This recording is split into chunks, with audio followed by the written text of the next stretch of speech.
শামশেরগঞ্জের গঙ্গা ভাঙ্গন কবলিত এলাকা পরিদর্শনে জঙ্গিপুরের মহকুমা শাসক একামজিৎ সিং শনিবার দুপুরে শামশেরগঞ্জের বিডিও সুজিত চন্দ্র লোধকে সঙ্গে নিয়ে শামশেরগঞ্জের দেবীদাসপুর, ঘনশ্যামপুর, মহেশটোলা, প্রতাপগঞ্জ, শিকদারপুর, লোহরপুর, নিমতিতা এলাকা ঘুরে দেখেন তিনি। কথা বলেন স্থানীয় জনপ্রতিনিধি, সাধারণ মানুষ ও ভাঙ্গন সর্বহারাদের সঙ্গে। ভাঙ্গন পরিস্থিতি খতিয়ে দেখার পাশাপাশি গঙ্গার জলস্তর এবং আরও অন্যান্য বিষয়ে পর্যালোচনা করেন।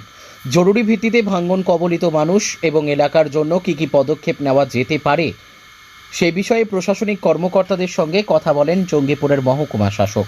উল্লেখ করা যেতে পারে, অন্যান্য বছরের মতো এবছরও বিগত কয়েকদিন থেকে শামশেরগঞ্জের লোহরপুর, শিকদারপুর, প্রতাপগঞ্জ এলাকায় ভয়াবহ গঙ্গা ভাঙ্গন লক্ষ্য করা যায়।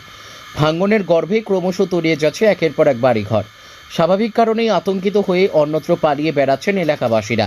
তাদের আশ্রয়স্থলটুকু হারিয়ে যেন অসহায়ত্বের জীবন অতিবাহিত করছেন। এরই মধ্যে গঙ্গার জলস্তর বৃদ্ধিতে আরও আতঙ্ক ছড়িয়ে পড়ে এলাকায়। যদিও শুক্রবার থেকেই গঙ্গার জলস্তর অনেকটাই কমেছে। শনিবার নদীর জলস্তর সহ ভাঙ্গনের অবস্থা ও এলাকাবাসীর দুর্বিষহ অবস্থা খতিয়ে দেখেন জঙ্গিপুরের মহকুমা শাসক একামজিৎ সিং।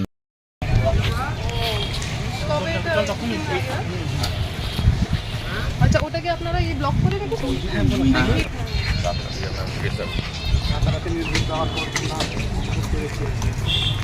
না ঠিক আছে, আমি ওকে বলেছিলাম যে একটা রাত আসছে বলা যাবে।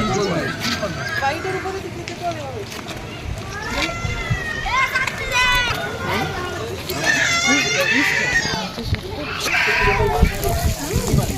বাড়িটা পড়ে যাওয়ার জন্য এইটা আমি দেখি এই বৃষ্টিতে, সেই দিনও আসছে, এই বৃষ্টিতে হবে, কারণ আমি সেই দিনও এসে গেছি এখানে।